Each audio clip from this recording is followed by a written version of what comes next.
umaga po sa inyo lahat. At nalagay po sa ating Panginoon. At pala na ako na, nakatulong pa rin ito. Sayang lang ang tulog natin.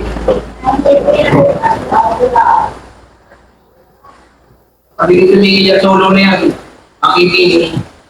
Buong subong yan. Nakapagod yung eh. Salamat po sa Panginoon at ako ay medyo natami na naman ang aking asik.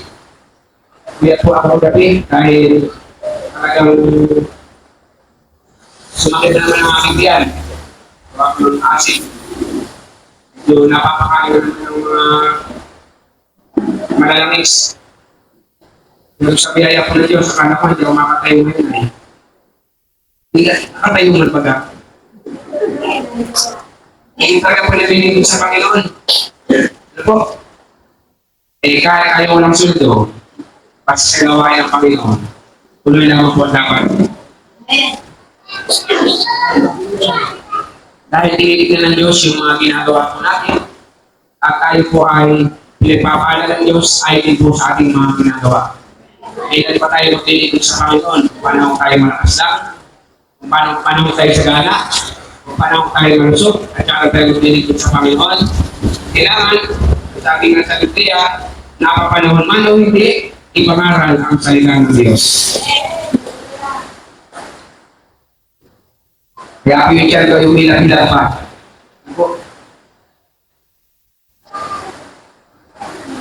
Maalis pa. Yan.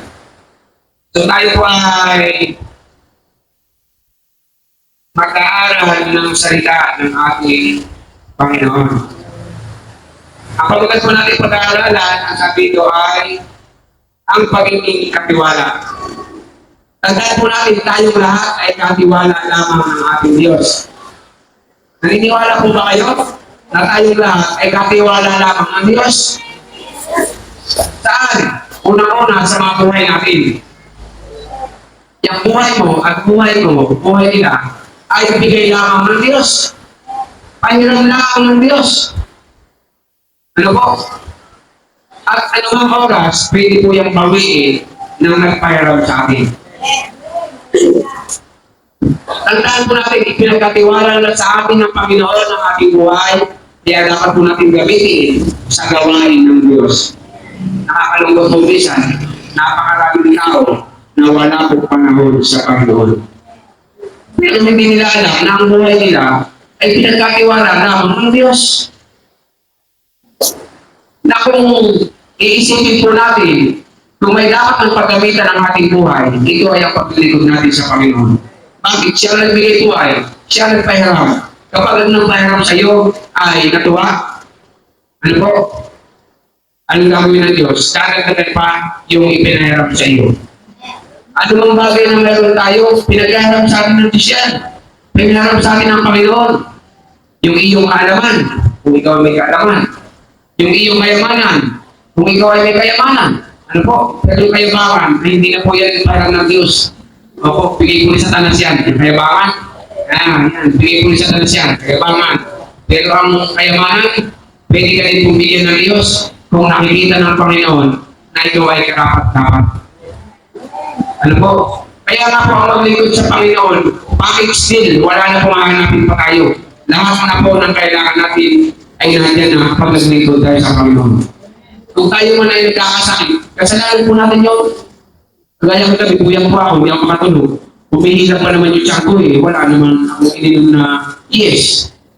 Ano po, hindi naman ako ininom ng baking. Humihilap, at talaga po pag humihilap ay napakasakit. Kaya ako po yan, nung makakatulog na ako, mamaraw pa yung pusang dilaw, kanino pa yung pusang dilaw na yun. Kasi iniisip ko lang, baka hindi na nakakapatira na eh. Talaga na po yan pa ako sa ngayon. Tapos ay makakain pa aking tiyan. Pero tandaan po natin, ang maglingkod sa Panginoon, ito na po ang pinakamagandang bagay. Sa istorya sa Panginoon ay kalamasan, ano po? Tayo ay pinili ng Diyos. Kaya ako naging pastor, pinili ako ng Diyos. At kaya din ako nagpapastor, ginusto ko din ako pinili ng Panginoon. Kung tutuusin, alam niyo naman, wala pa akong sweldo. Ano po? Magkano lang ang offering ninyo? Sasapat pa yung sala ng pito. Isang anak ko lang matapat ng buhay ninyo eh. Ay kung pera lang talaga ang hamon ko, ay naku, hindi na ako mapapasol. Mag-aartista na lang ako. Oo. Baka sakaling kumita pa. Diba? Oo. Doon sa biyaya po ng Panginoon ay nagpapatuloy po tayo sa paglilingkod sa Diyos sapagkat sasabihin po sa inyong katotohanan ang maglingkod po sa Diyos, huwag kang maghahanap ng kapalit. Ay magsisimba na ako, bakit? Para mabigyan ng Diyos ng pagpapala. Maglilingkod na ako sa Panginoon para may pagpalaan ng Diyos. Pero yung iba, nagpastor para lang na pera eh. Wala na kayo sa pagpapastor. Opo, bakit? Pera tinignan. Kaya kung pinagigod ako sa Panginoon, nagpastor po ako nung wala. At talagang wala. Pero ngayon, meron na pa ako anak ng pito. O bakit? Gaano kabuti ang Panginoon? Hindi nagugutom. Nagkakasakit. Siguro matakawan ko minsan. Minsan kasi yung aking pasensya, ang katabi ko, puno tindahan ng kakanin. Ano mang kainin ko, makakain ko doon. Bakit? Hindi ko kasi utangin, kahit hindi ako biyakin.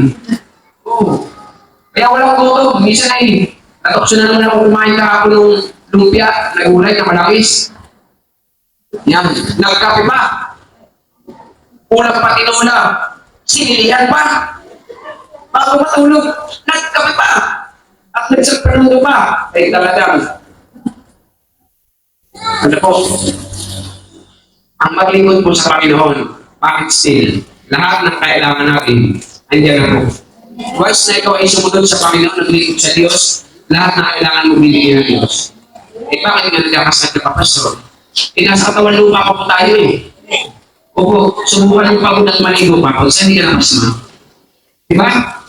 Kaya kailangan, ingatan din po natin ang ating sarili upang tayo ingatan ng Diyos. At kung tayo naman yung magsisipagan natin ang ating trabaho, pagpapalaya ka ng Diyos. Ay kahit man siya ano ba, kung tatamad-tamad ka eh, hindi ka pagpapalaya ng Panginoon.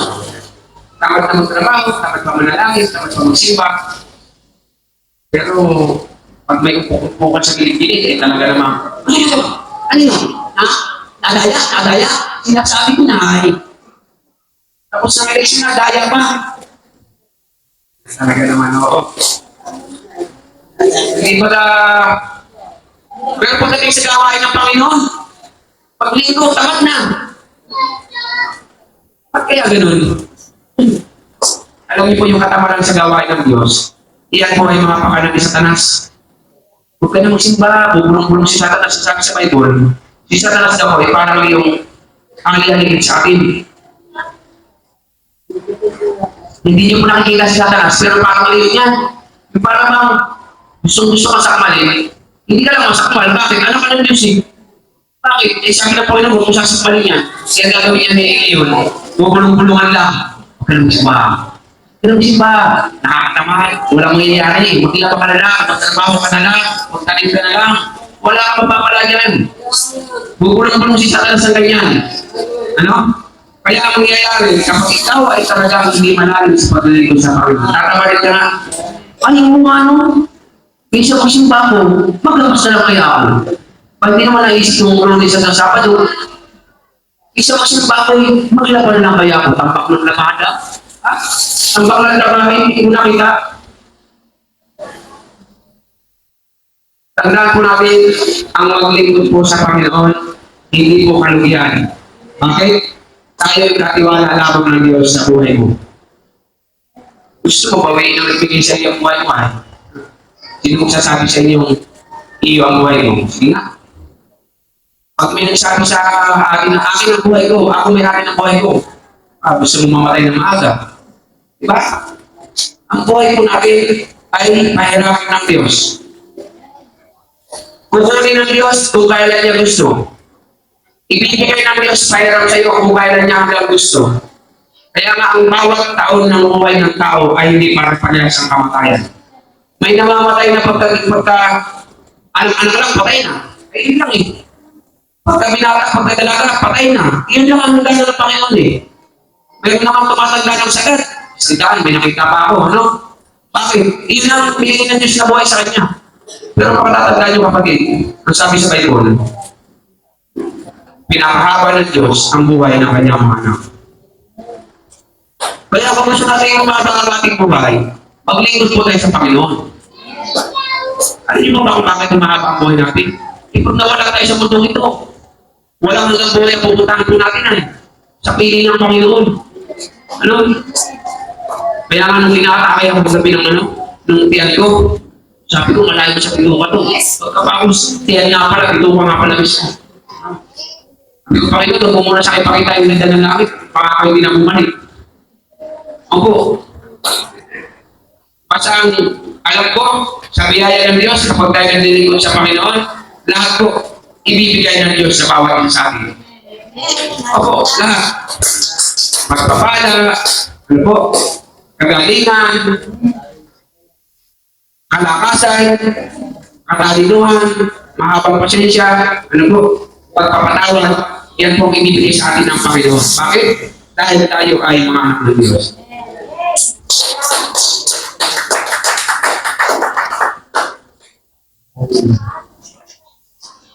So, nais po sabihin sa bawat isa sa atin, huwag po kayong tatamalin na maglingkod sa Panginoon. Kahit minsan tingin nyo ay parang nakakatamad na. Opo. Kung ikaw ay tinatamad, lalo ka po magsimba. Kung ikaw ay tinatamad, lalo kang manalangin. Kung ikaw ay tinatamad, lalo kang magbasa ng Biblia. Kung tinatamad ka sa linggo, lalo ka po magsimba. At nakikita mo, pagpapalain ka po ng Panginoon. Sabi nga sa Bible, ang lahat daw po ng ating ginagawa ay hindi nawawala ng kahulugan. Totoo po yan, lahat ng iyong ginagawa ay hindi nawawala ng kahulugan. Lalo na paggawain sa Panginoon. Kung subukan ng magsismis dyan, yung pag-sismis mo, hindi mawawala ng kahulugan yan. Makita mo, masasapak ka ng pag-sismisan. Kung hindi ka masapak, maliman ka. Tapos tatanggitan ka. Mas lalo tingin sa gawain ng Panginoon. Kapag ikaw ay gumagawa sa gawain ng Diyos, hindi po yan nawawala ng kahulugan. Bakit? Dahil alam ng Diyos kung sino ang kanyang pagpapalain. At ang mga anak ng Diyos, sila po ang pinagpapala o tayo ang pinagpapala ng ating Panginoon. Ang sabi sa unang Korinto, 4:2,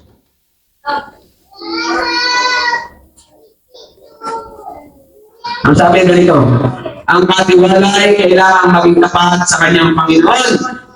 Tandaan mo natin, ang ating buhay pinagkatiwala ng Diyos. Maging tapat na po tayo sa Panginoon. Ibig sabihin yung buong buhay mo, ipagamit mo natin sa Panginoon. Mula ngayon hanggang sa tayo tuloy ng Diyos, hanggang sa tayo tumanda at pawian ng Panginoon ng buhay, ipagamit po natin sa Panginoon ang ating buhay. Malinaw na ang buhay natin ay hirap natin sa Panginoon. May pera ka, ipagamit mo sa Panginoon yan. Opo. Paano? Ay di itulong mo. Itulong mo sa gawain ng Diyos. Pag may nangangailangan, tulungan mo. Huwag mo yung nangingina sa galing mo. Ako minsan nagagalit din ako sa palengke. Meron itong hinang-hingi. Sa lakas na hingi sa akin ng 5. Maya-maya, tatabi sa akin ng hinigalilyo. Sarap sa malulan ng uso eh. Alam niyo po ako sa uso kasi ganilyo eh. Nung minsan humingi sa akin, sabi ko hihingi ka, tapos maninigalilyo ka sa sabi ko. Tinulungan na kita, ako pa kayo pinag-misyo. Kaya minsan talaga hindi ko binibigyan. Sabi naman sa Biblia, huwag kang mag-ahagis ng panalas sa baboy. Huwag kang mag-ahagis ng pananabagay sa aso. Ibig sabihin, kung magtatayo ka sa matapang lupa, kung magbibigay ka sa taong tama. Kung bakit? Bibigyan mo tapos Panginoon lang, baka sinisulti sila. Kaya naman piso panigalilyo, tawag ko doon, makapalang ako. Opo. May piso tapos hihingi sa akin. Kung pati tinapay, pwede. Pabigas, pwede. Pero pang sigarilyo, naku po, hindi pa pwede po sa akin yan. At inuulit ko po sa inyo, lahat ng ating buhay ay pinagkatiwala ng Diyos, kailangan na po maging tapat tayo sa nagbigay ng buhay sa akin. Sabi nga ni Apostol Pablo sa 3, walang anuman sa akin kung ako'y natulad ninyo o ng alinmang hukuman ng tao. Ako man ay hindi yung mahatol sa aking sarili. Nakanasa pala ni Apostol Pablo, laki pong litisin, malimanta, mapatawag sa hukuman. Ano po? Bakit? Dahil po noon, sa mga ngaral ng salita ng Diyos, bawal na bawal. Bawal na bawal po kapag nangaral siya ng salita ng Diyos. Si Apostol Pablo po yung mamamatay tao yan ay. Bago po yan nakakilala sa Panginoon, lahat ng tao may dalang Biblia, lahat ng tao nagsasalita sa inyo sa Diyos, lahat ng nagpapay-Bible study, kinakatay po niyan. Siya po ang tagapatay sa prosecutor. Ano po? Pero nakakilala sa Panginoon. Ano po? At kung siya naman maglingkod sa Panginoon, siya naman kailangan nakulan. Dati siya taga-hatol, ngayon siya naman ang nakulan. Ganyan din po sa bawat isa sa atin. Ano po? Sa pagsunod natin sa Panginoon, minsan may nagagalit. Sa paggawa natin ng mabuti, may nagagalit. Ano po? Hindi naman lingin sa inyo. Gagawa tayo ng mabuti, maraming magagalit. Example, si Kristo nga ay, di ba? Si Jesus ba nagkamali? Pero ang dami nagalit. Bakit? Dahil puro mabuti ang kanyang ginagawa. At ang lahat ng nagalit, yung puro masama. Kaya nga, pag alam mo ang mabuti at hindi mo ginawa, ang sabi sa Biblia, kasalanan. Pag alam mo ang tama at hindi mo ginawa, ang sabi sa Biblia, kasalanan. Kaya kailangan pag alam natin tama, huwag po tayong matatakot. Bakit ka matatakot? Takot ka ba mamatay? Sino ba nagbigay ng buhay mo? Yung kapitbahay mo ba? Sino ba nagbigay ng buhay mo? Yung away mo? Ang Diyos po nagbigay ng buhay sa akin. Sino mang magpalak ng kumuha niya? Mabuti pang binasisi nila. Baka hindi naman nalagaan sa lupit. Lupit ng kapangyarihan ng Panginoon. Diba? Huwag lang tayo mag-aabuso. Huwag lang tayo mag-aabuso. Gamitin po natin sa tama. Bilang mga ng Diyos, huwag po tayo makakakamalitin sa Panginoon. Ano kung wala akong pera ngayong linggo? Ano kung wala akong kikita ngayong linggo? Ano kung kikita ko na sa linggo, magsimba lang ako? Diba? Papalit ko sa linggo. Sa nagbigay ng buhay sa'yo. Baka yung buhay mo hindi kaya bayaran ng sa linggo. Makakabili ka ng sa linggo buhay. Isang pag natugungay, magkano na. Tugur pa lang yun. Diba? Kaya hindi natin dapat kahit ang ating sarili, ang ating buhay, sa gawain po ng Panginoon. Kaya ako sa totoo lang, sa pagpapasok ko, marami na po nag-over sa akin. Trabaho ako. Kung nakarasi, nupera ko ako. Personal na rin yan. Ng Koreano. Hindi ko po tinanggap. Alam niyo bakit? Mali po ako. Pag na-atake siya ko, nahina ang boses ulit. Nahina. Bukod sa palit ng over, malayo po ang gawain ng Panginoon. Sabi ko nga sa inyo, may opportunity na nga akong kapag-upload na karang taon pa, hindi ko kinuha eh. 92,000 ba? Bakit? Mas mahalaga po ang gawain ng Diyos. Naniwala ka pala kung gusto mabigyan ng Panginoon ng malaki pagpapala. Kahit inasa mo para bibigyan ka ng Diyos. Kahit nasa ilalim ka ng tubig, magpapalaya ka ng Diyos. Oo. At kapag ikaw inano sa Panginoon, kahit nasa nasada ka, babagsan ka ng ganit namin pag minalas ka. Ngayon na po simple. Walang imposible sa Panginoon. Ano ngayon kung ako'y mahirap? Ano ngayon kung ako'y walang pera? Ano ngayon kung ako'y minamaliit? Basta ang malaga, malit naman talaga ay naglilikod sa Panginoon. Diba? Sa malaga ng naglilikod sa Diyos. Kasi lahat ng yan, lahat ni Satanas yan. Ipapakita sa iyo ni Satanas yung lahat ng bagay na makapanghihina sa iyo paglilikod sa Panginoon. Pag-isip mo pa lang sa umaga, lalo paglinggo, pag-isip mo pa lang sa umaga, makita mo wala nang kape, wala pang atsukan. Ano, walang apay, bibili yung papay, walang kape. Talagang niinit ulo mo eh. Ako, nakikita mo lahat ng problema. Pagkalinggo, tapos maglalagay ko punta sa bahay. Anong yung hindi nakakaano ba? Hindi ngasa. Isip ka? Yeah. Simba ka na naman, papasunod ka. Nakabalat eh. Pag may nailang yung pananampalataya, hindi ka na pututuloy sa simbahan. Gusto ko magsimba. Dami namang umahatlaw. Pag nagpadala ka po dyan, ikaw din po may problema. Ikaw din po ang tanong. Ano po? Ako talaga, sa totoo lang, pag ako pag ako sa gawain ng Panginoon, sabi ko nga, Panginoon, kayo na po nagbago ng buhay ko, ano man ang mangyari, maglilingkod ako sa inyo. Bakit? Naiintindihan ko na ang buhay ko ay pinili ng Diyos. Kaya kung meron mga dapat paglingkuran, yan ay ang Panginoon.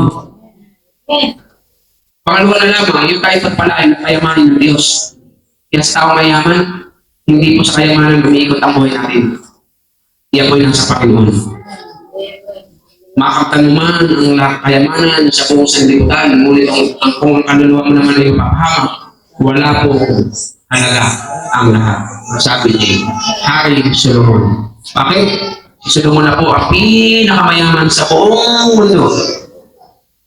Wala pong yayaman kay Solomon.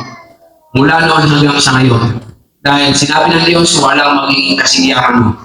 At wala rin magiging kasingtalino mo. Lupit, pag ang Diyos nagpala, talagang kakaiba ka, kapatid. Kakaiba ka. Brother Joel, pag Diyos nagpala, sabi ko sa'yo, kahit bumalik pa rin ka dyan, hindi ka matadali. Bakit? Hinihinala ka ng Diyos eh. Diba? May mga bagay na mahirap unawain eh. Kaya kayo isang kanta, may mga bagay na mahirap unawain, diba? Naiintindihan niyo ako? May mga bagay na mahirap unawain. Pero plano pabigat, paano nga kalipat? Sige nga. Mas malaki pa yung plano, inisi ka na peraso. Isipin mo, ang dami pang nakasakay. Kaya hindi ko sa kaliwa, kaya ikanan, kaya ibaba, kaya itaas, kaya... Galing! May mga bagay naman lang panawain.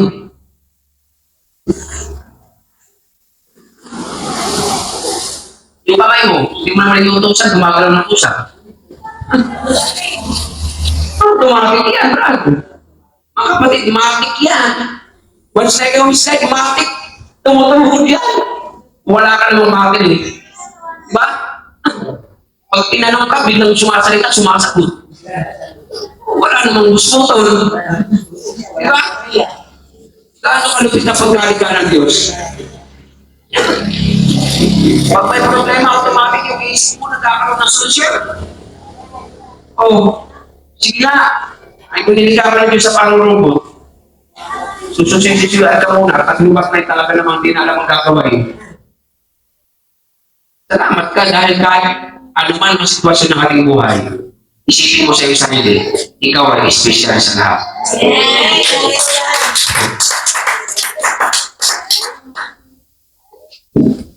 Espesyal po tayo sa lahat ng nilalang ng Diyos. Diba? Bakit? Walang nilalang ng Diyos na binigyan niya ng hininga. Malibang ikaw. Kaya ikaw at ako, mahalaga ka po sa Panginoon. Ano man ang ating pinagdaraanan, laging isipin, ikaw ay mahalaga sa Diyos. At huwag na huwag mo pang ikukumpara ang iyong sarili sa iba. Bakit kaya si ganito? Ganito. Pero ako, ganito. Lagi na lang ako ganito. Diba? Hindi mo natawag si kinukumpara ang sarili sa iba.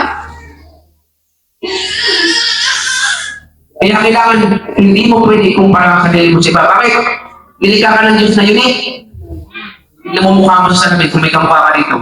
Pati ko tayo magkamukha ka. Oo. Yan nga. Sige. Magsalamin ka. Lumingin ka at umigit ka sa buong realing patana ka. Tignan mo mukha mo kung may kamukha ka. Pag wala, ibig sabihin, ulit ka. Original. Yung ginawa niyo, sabi sa English, ginawa niyo. Diba? Umigit ka. Ibig sabihin, ikaw ay special na likha ng Diyos. Yung kakayahan niya, hindi mo kaya. Yung kaya mo, hindi niya kaya. May originality tayo, kapatid. Kaya huwag lang po natin iahambing sa iba ang ating sarili.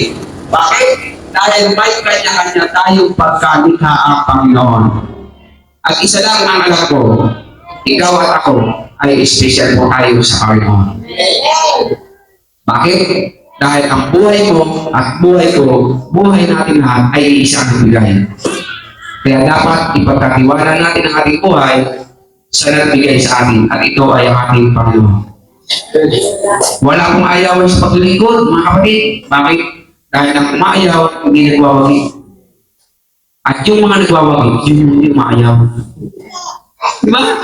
Kaya, walang ayaw sa paglilingkod sa Panginoon. Mahirap man, o maginhawa man ang buhay, kahit masakit minsan ang nararamdaman, magpatuloy lang sa paglilingkod. Bakit? Ang sakit sa lupa lang. Kung ayaw mo magkasakit, uwi ka na sa langit. Kaya ako, ayaw ko muna uwi sa langit, kaya okay na kahit humihila ba siya. Diba? O, nahupa din naman. Kaya ang mahalaga nagpapatuloy sa paglilingkod. Kaya inuulit ko kapatid, anumang meron tayo sa buhay natin, iyan po ay pinay lamang ng Diyos. Kaya huwag mo sabihin, ang hina naman ang utak mo sa kinala mo. Hindi ko katulad, matalino. Oo, may mga tao pong ganyan. Bakit? Walang Diyos ah. Pero kapag may Diyos sa puso, maunawaan mo kung sino ang iyong anak.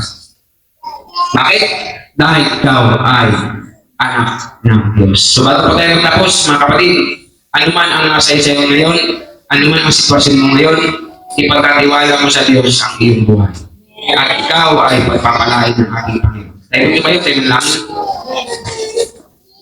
Panginoon, salamat po marami sa buhay na siya nagkatiwala mo sa amin. Ano mang meron kami, salamat sa pagkatiwala.